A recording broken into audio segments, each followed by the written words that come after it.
সম্মানিত দিনী ভাই ও বোন, তাহাজ্জুদ নামাজ পড়ে একটি জিকির করিলে আল্লাহ তাআলার আরশে আজিম পর্যন্ত কাঁপতে থাকেন এবং তার জন্য দোয়া করতে থাকেন। যতক্ষণ না দোয়া কবুল হয় ততক্ষণ পর্যন্ত শুধু কাঁপতে থাকেন আর দোয়া করতেই থাকেন। সুবহানাল্লাহ। সম্মানিত দিনী ভাই ও বোন আমার, আল্লাহ তাআলার আরশে আজিমে একটি বিশেষ নূরের খুঁটি রয়েছে।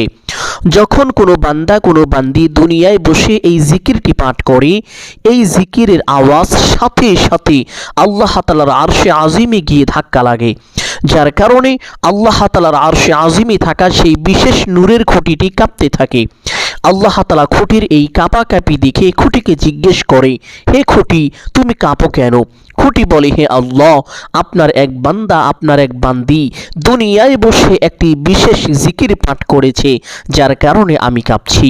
আল্লাহ তাআলার সাথে সাথে খুঁটিকে বলেন, হে খুঁটি, তুমি তোমার কাঁপাকে বন্ধ করে দাও। খুঁটি বলে, হে আল্লাহ, আমি আমার কাঁপাকে বন্ধ করতে পারবো না ততক্ষণ পর্যন্ত না যতক্ষণ পর্যন্ত আপনি দোয়া কবুল করবেন। সুবহানাল্লাহ। যতক্ষণ না দোয়া কবুল করা হয় ততক্ষণ পর্যন্ত খুঁটি এইভাবে কাঁপতে থাকেন আর দোয়া করতে থাকেন। সম্মানিত দিনী ভাই ও বোন, এই জিকির এমন একটি জিকির, যেই জিকির করিলে সাত আসমান সাত জমিনের সমস্ত দরজা খুলে যায়, আল্লাহ তাআলার আরশে আজিমের সমস্ত পর্দা উঠে যায়। এই জিকিরের আমল করে কোনো দোয়া করা হলে সাথে সাথে সেই দোয়া কবুল আর মঞ্জুর হয়ে যায়। সুবহানাল্লাহ। সম্মানিত দিনী ভাই ও বোন আমার, এমনিতেই আমরা যে মাসের মধ্যে আছি, এই মাসের নাম হলো পবিত্র রজব মাস। অত্যন্ত দামি, খুবই সম্মানিত একটি মাস। আল্লাহ তাআলা যেই দিন এই পৃথিবী সৃষ্টি করেছেন, ঠিক সেই দিন থেকে 12টি মাসের গণনা শুরু করেছেন। আর এই 12টি মাসের মধ্যে 4টি মাসকে আল্লাহ তাআলা সবচাইতে দামি এবং মর্যাদা সম্পন্ন করেছেন। আর এই 4টি সম্মানিত মাসের মধ্যে একটি দামি উন্নত মানের মাস হলো পবিত্র এই রজব মাস। সুবহানাল্লাহ। পবিত্র এই রজব মাস আসা মানেই রমজানের আগমন, রমজানের সুবাতাস পাওয়া। রজব মাস আসলেই আমরা পবিত্র এই রজব মাসে একটি বিশেষ দোয়া পাঠ করে থাকি, আর সেই দোয়াটি হলো আল্লাহুম্মা বারিক লানা ফি রজাবা ওয়া শাবান ওয়া বাল্লিগনা রমাদান। সকলের মুখে মুখে যখন আমরা এই দোয়াটি শুনতে পাই, তখন আমাদের অন্তরের মধ্যে রমজানের প্রতি মায়া, মহব্বত, ভালোবাসার একটি ধাক্কা লেগে যায়। সুবহানাল্লাহ। সম্মানিত দিনী ভাই ও বোন, পবিত্র এই রজব মাস আসলেই আল্লাহর নবী মুহাম্মদুর রাসূলুল্লাহ সাল্লাল্লাহু আলাইহি ওয়াসাল্লাম ইবাদত করার জন্য ঝাঁপিয়ে পড়তেন, প্রচুর পরিমাণ ইবাদত করতেন। সুবহানাল্লাহ। পবিত্র এই দামি সম্মানিত রজব মাসে 2 রাকাত তাহাজ্জুদ নামাজ পড়ে পবিত্র এই বিশেষ জিকিরটি যদি পাঠ করিতে পারেন, আপনার কপাল খুলে যাবে, ভাগ্য পরিবর্তন হয়ে যাবে। আপনি যা চাইবেন আল্লাহ তাআলা আপনাকে তাই দান করিবেন। জীবনের সকল অভাব, অনটন, দুঃখ, কষ্ট, পেরেশানি, বিপদ আপদ, বালা মুসিবত সাথে সাথে মহান আল্লাহ তাআলা দূর করে দিবেন। সুবহানাল্লাহ। সম্মানিত দিনী ভাই বোন, অনেকেই আছেন অভাবগ্রস্ত, অনেকেই ঋণগ্রস্ত, লক্ষ লক্ষ কোটি কোটি টাকা ঋণ করে ফেলেছেন। অনেক চেষ্টা করেছেন ঋণ পরিশোধ করার জন্য, কিন্তু কোনোভাবেই ঋণ পরিশোধ হচ্ছে না। আমি বলবো, পবিত্র এই রজব মাসে তাহাজ্জুদ নামাজ পড়ে বিশেষ এই জিকিরটি পাঠ করুন, অতঃপর আল্লাহ তাআলার কাছে দোয়া করুন। আল্লাহ তাআলা অতি দ্রুত কুদরতিভাবে আপনার সমস্ত ঋণকে পরিশোধ করে দিবেন। সুবহানাল্লাহ। অনেকেই অভাবগ্রস্ত, আপনার অভাবের পরিমাণ যদি সমুদ্রের ফেনা রাশিও হয়ে থাকে, তবুও আল্লাহ তাআলা আপনার সমস্ত অভাব অনটন দূর করে চতুর্দিক থেকে টাকা পয়সা ধন সম্পদ দিয়ে আপনাকে সাহায্য করিবেন, আপনাকে ধনী বানিয়ে দিবেন। সুবহানাল্লাহ। অনেকেই আছেন যেই দিকেই যান শুধু ব্যর্থ হয়ে যান, কোনোভাবেই সফল হতে পারেন না। ব্যবসা বাণিজ্য করেন, কামাই রুজি করেন, কিন্তু উন্নতি হয় না। দিন দিন ক্ষতির মধ্যে পড়ে যাচ্ছেন, লোকসান হয়ে যাচ্ছে। আমি বলবো, পবিত্র এই রজব মাসে তাহাজ্জুদ নামাজ পড়ে যদি এই ছোট্ট জিকিরটি পাঠ করিতে পারেন, কপাল খুলে যাবে। যেদিকেই যাবেন আল্লাহ তাআলা আপনাকে পূর্ণ সফলতা ও উন্নতি দান করিবেন। সকল প্রকার ব্যর্থতা ও অবনতি থেকে আল্লাহ তাআলা আপনাকে নিজ কুদরতি হাতে হেফাজত করবেন। সুবহানাল্লাহ। সম্মানিত দিনী ভাই বোন, অনেকে আছেন যাদের চাকরি বাকরি হয় না, তারা যদি এই আমলটি করেন আল্লাহ তাআলা অতি দ্রুত চাকরির ব্যবস্থা করে দিবেন। অনেকেই বিদেশ যেতে চান, ভালো ভিসা পান না, তারা যদি এই আমলটি করেন আল্লাহ তাআলা অতি দ্রুত ভালো ভিসার ব্যবস্থা করে দিবেন। অনেকেই আছেন যাদের সন্তানাদি হয় না, তারা যদি এই আমলটি করেন আল্লাহ তাআলা তাদেরকে নেককার সলিহিন সন্তান দান করিবেন। অনেকেই আছেন যারা সবসময় অসুস্থ হয়ে থাকেন, সুস্থ হতে পারেন না, বিভিন্ন রোগে আক্রান্ত হয়ে আছেন, তারা যদি এই আমলটি করেন আল্লাহ তাআলা তাদেরকে অতি দ্রুত শিফায়ে আজিলা কামিলা নসিব করবেন, পরিপূর্ণ সুস্থতা দান করবেন। সুবহানাল্লাহ। সম্মানিত দিনী ভাই ও বোন, আপনার সকল সমস্যা দূর হয়ে যাবে যদি এই আমলটি করতে পারেন। শুধু যে রজব মাসেই করবেন বিষয়টি এমন না, যে কোনো মাসে, যে কোনো দিন, যে কোনো সময় এই আমলটি করতে পারেন। তবে দুইটি সময়ের কথা আপনাদেরকে বলবো। একটি সময় হলো রাতের তৃতীয় অংশ, যেমন ধরেন 2টা, 3টা বা 4টার দিকে, এমন সময় আপনি এই আমলটি করতে পারেন। আরেকটি সময় হলো মাগরিবের আজান শুরু হওয়ার কিছু সময় পূর্বে, যেমন আসর নামাজের পরে এবং মাগরিবের আগে, এই সময়ের ভিতরে ওই আমলটি করতে পারেন। এখন এই আমলটি কখন কিভাবে করবেন প্রত্যেকটি বিষয় আপনাদেরকে সুস্পষ্টভাবে বলে দিব। সকলেই গভীর মনোযোগ দিয়ে শুনবেন ইনশাআল্লাহ। সম্মানিত দিনী ভাই বোন, পবিত্র হাদিসের মধ্যে এসেছে আল্লাহ তাআলা শেষ রাতে তথা 2টা বা 3টার দিকে দুনিয়ার আসমানে চলে আসেন তথা প্রথম আসমানে চলে আসেন এবং প্রত্যেকটি বান্দা বান্দিদেরকে নাম ধরে ধরে এইভাবে ডাকতে থাকেন আর বলতে থাকেন, ও আমার বান্দা, কে আছো ক্ষমা প্রার্থী, আমার কাছে ক্ষমা চাইবে, আমি তোমাকে ক্ষমা করে দিব। কে আছো অভাবগ্রস্ত, আমার কাছে রিজিক চাইবে, আমি তোমাকে পরিপূর্ণ রিজিক দান করিব। কে আছো ঋণগ্রস্ত, আমার কাছে সাহায্য চাইবে, আমি কুদরতিভাবে তোমার সমস্ত ঋণকে পরিশোধ করে দিব। কে আছো সন্তানাদি হয় না, আমার কাছে সন্তান চাইবে, আমি তোমাকে নেককার সলিহিন সন্তান দান করিব। কে আছো কার কি প্রয়োজন, আমার কাছে চাইবে, আমি তোমার সমস্ত চাওয়াকে আজ পূরণ করে দিব। সুবহানাল্লাহ। আল্লাহ তাআলা এইভাবে প্রত্যেকটি বান্দা বান্দিদেরকে নাম ধরে ধরে ডাকতে থাকেন আর বলতে থাকেন। এই জন্য সম্মানিত দিনী ভাই ও বোন, এই সময় ঘুম থেকে উঠে তাহাজ্জুদ নামাজ পড়ে এই আমলটি করার চেষ্টা করিবেন। যদি না পারেন আসরের নামাজ পড়ে সেই স্থানে বসে অথবা মাগরিবের নামাজের পূর্বে যে কোনো সময় পশ্চিম দিকে মুখ দিয়ে বসে এই আমলটি করবেন। অনেকেই জানে না তাহাজ্জুদ নামাজ কিভাবে পড়তে হয়, কোন কোন সূরা দিয়ে পড়তে হয়, এই নামাজের নিয়ত কিভাবে করতে হয়, এই নামাজের মধ্যে কখন কোন দোয়া কতবার পাঠ করিতে হয়। সম্মানিত দিনী ভাই বোন, তাহাজ্জুদ নামাজ পড়ার জন্য আলাদা কোনো সূরা বা নিয়ম নেই। আপনি যেইভাবে নফল নামাজ পড়ে থাকেন ঠিক সেরকমভাবেই সেই সূরাগুলো দিয়ে, সেই নিয়ত দিয়েও আপনি তাহাজ্জুদের নামাজ পড়তে পারেন, কোনো সমস্যা নেই। যে কোনো নফল নামাজের নিয়ত করলেই তাহাজ্জুদ নামাজ হয়ে যাবে। তবে আপনি চাইলে এভাবেও নিয়তটি করতে পারেন, আমি কিবলামুখী হয়ে আল্লাহ তাআলার সন্তুষ্টির জন্য 2 রাকাত তাহাজ্জুদ নামাজ পড়িতেছি। চাইলে নফল নামাজের নিয়ত করবেন, কোনো সমস্যা নেই। বাকি বিষয়গুলো অন্যান্য নামাজের মতন করে আদায় করিবেন। নামাজ শেষ করে সেই স্থানে বসবেন, বসে প্রথমে একটি ছোট্ট দুরূদ পাঠ করিবেন।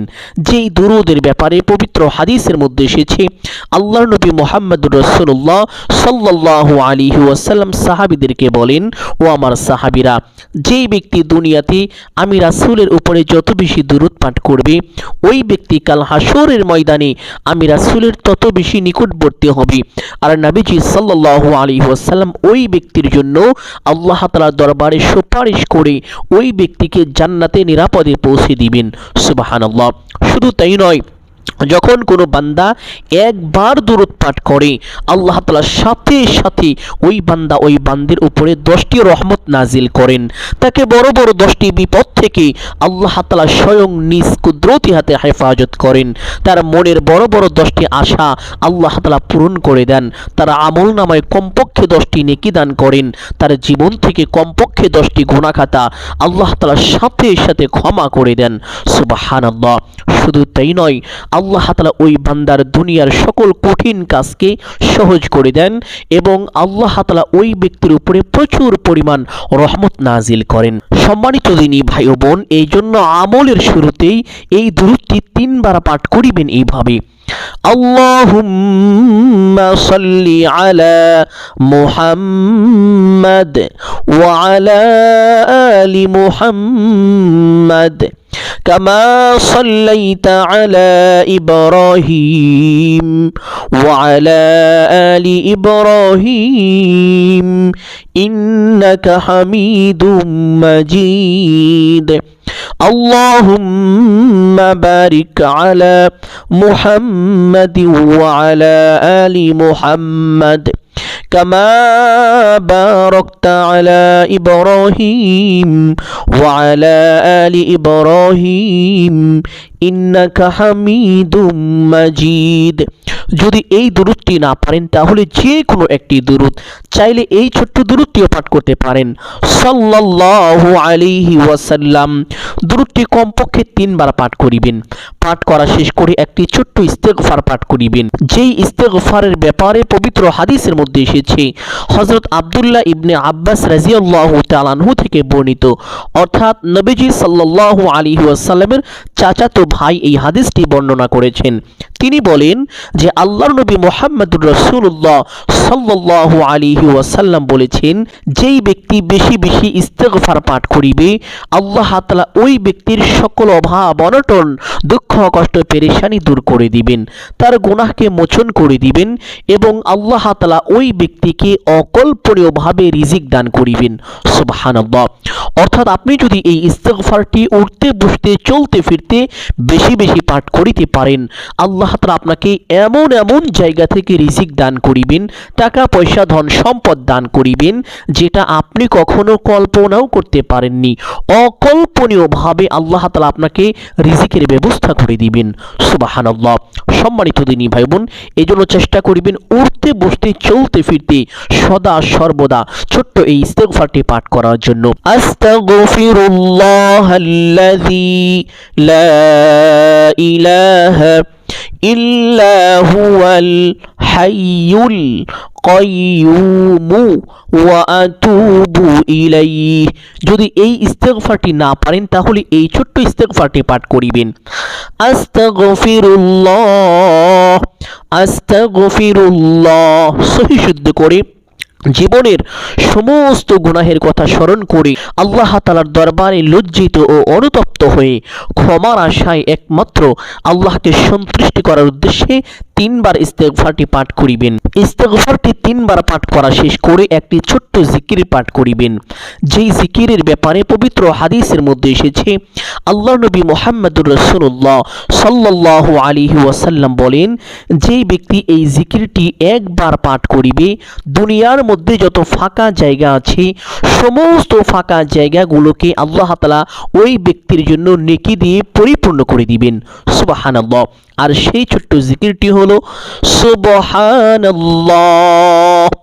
আরেকটি হাদিসের মধ্যে আল্লাহর নবী মুহাম্মদুর রাসূলুল্লাহ সাল্লাল্লাহু আলাইহি ওয়াসাল্লাম বলেন, যেই ব্যক্তি একবার পাঠ করে সুবহানাল্লাহ, আল্লাহ তাআলা ওই ব্যক্তির জন্য জান্নাতের ময়দানে একটি গাছ রোপণ করে দেন।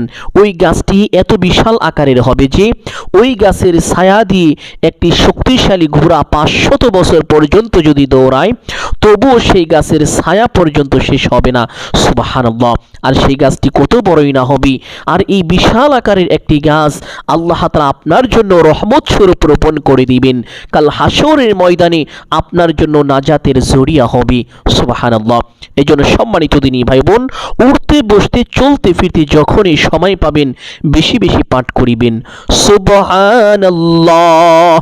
অতঃপর আরেকটি ছোট্ট জিকির পাঠ করিবেন, যেই জিকিরের ব্যাপারে পবিত্র হাদিসের মধ্যে আল্লাহর নবী মুহাম্মদুর রাসূলুল্লাহ সাল্লাল্লাহু আলাইহি ওয়াসাল্লাম বলেন যে এটা সর্বশ্রেষ্ঠ সর্বোত্তম দোয়া, এর চাইতে শ্রেষ্ঠ উত্তম আর কোনো দোয়া হতে পারে না।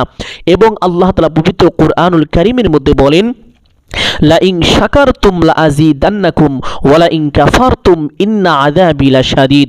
যেই ব্যক্তি আমার নিয়ামত পেয়ে নিয়ামতের শুকরিয়া আদায় করে, আলহামদুলিল্লাহ পাঠ করে, আল্লাহ তাআলা ওই ব্যক্তিকে আরো বেশি নিয়ামত দান করেন।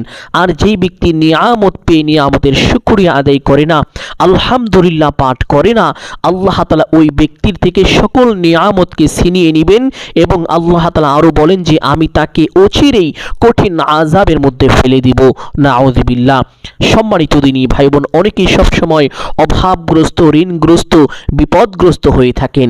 তারা বুঝে নেবেন আপনি হয়তো আল্লাহ তাআলা শুকরিয়া আদায় করেন না, এই জন্য আল্লাহ তাআলা আপনার উপরে অসন্তুষ্ট হয়ে আছেন। আল্লাহ তাআলা আপনার উপর থেকে সকল দয়া, মায়া, মহব্বত, ভালোবাসা, রহমতকে উঠিয়ে নিয়েছেন এবং আপনাকে বিপদের মধ্যে ফেলে দিয়েছেন। এই জন্য উঠতে বসতে চলতে ফিরতে সদা সর্বদা বেশি বেশি পাঠ করিবেন আলহামদুলিল্লাহ। তাহলে আল্লাহ তাআলা আপনার উপর থেকে সকল রাগ, গুসা, ক্রোধ উঠিয়ে নেবেন এবং আপনার উপরে পুনরায় রহমত ও বরকত নাজিল করবেন। সুবহানাল্লাহ। তৃতীয় নাম্বার যে বিশেষ জিকিরটি হলো তা হলো লা ইলাহা ইল্লাল্লাহ। এই জিকিরের ব্যাপারে পবিত্র হাদিসের মধ্যে এসেছে, আল্লাহর নবী মুহাম্মদুর রাসূলুল্লাহ সাল্লাল্লাহু আলাইহি ওয়াসাল্লাম বলেন, যেই ব্যক্তি দুনিয়াতে বেশি বেশি পাঠ করে লা ইলাহা ইল্লাল্লাহ, ওই ব্যক্তি কাল হাসরের ময়দানে এমনভাবে উপস্থিত হবে যেন তার জন্য জাহান্নাম পর্যন্ত হারাম হয়ে গিয়েছে। সুবহানাল্লাহ। শুধু তাই নয়, আরেকটি হাদিসের মধ্যে এসেছে, আল্লাহর নবী সাল্লাল্লাহু আলাইহি ওয়াসাল্লাম বলেন, যেই ব্যক্তি দুনিয়াতে বেশি বেশি পাঠ করিবে লা ইলাহা ইল্লাল্লাহ, মৃত্যুর সময় তার কালিমা নসিব হবে, আর মৃত্যুর সময় যার কালিমা নসিব হবে তার জন্য জাহান্নাম হারাম এবং জান্নাত ওয়াজিব হয়ে যায়। শুধু তাই নয়, কাল হাসরের ময়দানে কঠিন ভয়াবহ পরিস্থিতির মধ্যে যখন কোনো ছায়া পাওয়া যাবে না, মানুষের মাথার আধা হাত উপরে সূর্য থাকবে, তাপের কারণে মানুষের মাথার মগজগুলো মোমের মতো গলতে থাকবে, এমন ভয়াবহ পরিস্থিতির মধ্যে আল্লাহ তাআলার একটি বিশেষ রহমতের আরশের ছায়া থাকবে, আর সেই ছায়ার নিচে আল্লাহ তাআলা আপনাকে স্থান দিবেন। সুবহানাল্লাহ।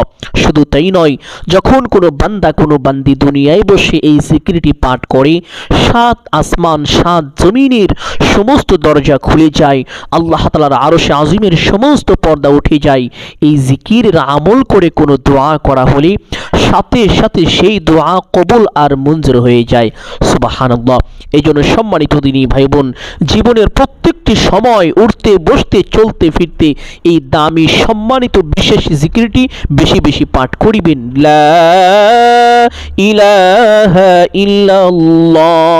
আরেকটি হাদিসের মধ্যে এসেছে, একবার আল্লাহর নবী হযরত মুসা পয়গম্বর আলাইহিস সালাম আল্লাহ তাআলাকে বললেন, হে আল্লাহ, আপনি আমাকে এমন একটি দোয়া শিখিয়ে দিন যেই দোয়ার মাধ্যমে আমি আপনাকে স্মরণ করিতে পারবো, আপনার জিকির করিতে পারবো।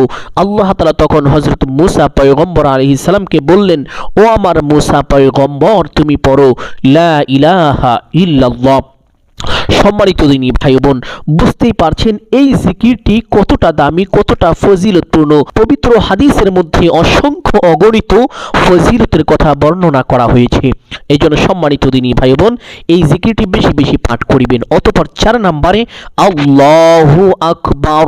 এই 4টি জিকির একত্রিত করে এইভাবে পাঠ করবেন, সুবহানাল্লাহি ওয়ালহামদুলিল্লাহি ওয়ালা ইলাহা ইল্লাল্লাহু ওয়াল্লাহু আকবার। সুবহানাল্লাহি ওয়ালহামদুলিল্লাহি ওয়ালা ইলাহা ইল্লাল্লাহু ওয়াল্লাহু আকবার। এইভাবে একত্রিত করে মিলিয়ে মিলিয়ে সুন্দর করে সহি শুদ্ধ করে আমলের সময় 100 বার পাঠ করিবেন। পাঠ করা শেষ করে আবার সেই দুরূদটি পাঠ করিবেন, আল্লাহুম্মা সাল্লি আলা মুহাম্মাদ وعلى آل محمد كما صليت على إبراهيم وعلى آل إبراهيم إنك حميد مجيد اللهم بارك على محمد وعلى آل محمد كما باركت على إبراهيم وعلى آل إبراهيم إنك حميد مجيد। অতঃপর দোয়া মুনাজাত করবেন এইভাবে, আলহামদুলিল্লাহি রাব্বিল العالمين والصلاة والسلام على سيد الأنبياء والمرسلين। এই দুইটি বাক্য বলার পরে আপনার যা কিছু প্রয়োজন সমস্ত কিছু আল্লাহ তাআলার কাছে চাইবেন। চাওয়া শেষ করে একবার বলবেন, হে আল্লাহ, আপনার হাবিবের উসিলা করে আমার দোয়া মোনাজাত কবুল আর মঞ্জুর করে নিন। অতঃপর 3 বার বলবেন, আমিন আমিন আমিন বিরহমাতিকা ইয়া আরহামার রাহিমিন। দোয়া মোনাজাত শেষ করে একবার পড়বেন সাল্লাল্লাহু আলাইহি ওয়াসাল্লাম। সাথে সাথে আপনার দোয়া আল্লাহ তাআলার আরশে আযমে পৌঁছে যাবে, আপনার দোয়া কবুল আর মঞ্জুর হয়ে যাবে। টাকা পয়সা ধন সম্পদ চতুর্দিক থেকে অঝোর ধারায় বৃষ্টির মতো আসতে থাকবে ইনশাআল্লাহ। যেদিকেই যাবেন আল্লাহ তাআলা আপনাকে সফলতা দান করিবেন। সকল প্রকার ব্যর্থতা ও অবনতি থেকে আল্লাহ তাআলা নিজ কুদরতি হাতে হেফাজত করবেন এবং আপনার ঋণের পরিমাণ যদি পাহাড় সমান হয়ে থাকে তবু আল্লাহ তাআলা কুদরতিভাবে তা পরিশোধ করে দিবেন। জীবনের সকল সমস্যা আল্লাহ তাআলার সাথে সাথে গায়েবীভাবে দূর করে দিবেন। সুবহানাল্লাহ। সম্মানিত দিনী ভাই বোন, আমি আশা করছি আজকের এই আমলটি অত্যন্ত গুরুত্বপূর্ণ এবং উপকারী ছিল। অতএব সকলকে বলবো সদকায়ে জারিয়ার উদ্দেশ্যে কমপক্ষে একটি হলেও শেয়ার করে দিবেন। যদি আলোচনাটি ভালো লাগে অবশ্যই ভিডিওতে একটি লাইক করবেন, কমেন্টে আমিন বলে দোয়ায় শরীক থাকবেন। যারা এই চ্যানেলের নতুন দর্শক রয়েছেন চেষ্টা করিবেন চ্যানেলটি সাবস্ক্রাইব করে রাখার জন্য, আর অবশ্যই ভিডিওটি বেশি বেশি শেয়ার করে দিবেন ইনশাআল্লাহ। সকলের জন্য দোয়া করি আল্লাহ তাআলা সকলকে ভালো রাখুন, সুস্থ রাখুন, জানে মালে কামায় রুজিতে প্রচুর পরিমাণ বরকত দান করুন। সকলেই বলি আমিন সুম্মা আমিন। আসসালামু আলাইকুম ওয়া রাহমাতুল্লাহি ওয়া বারাকাতুহু।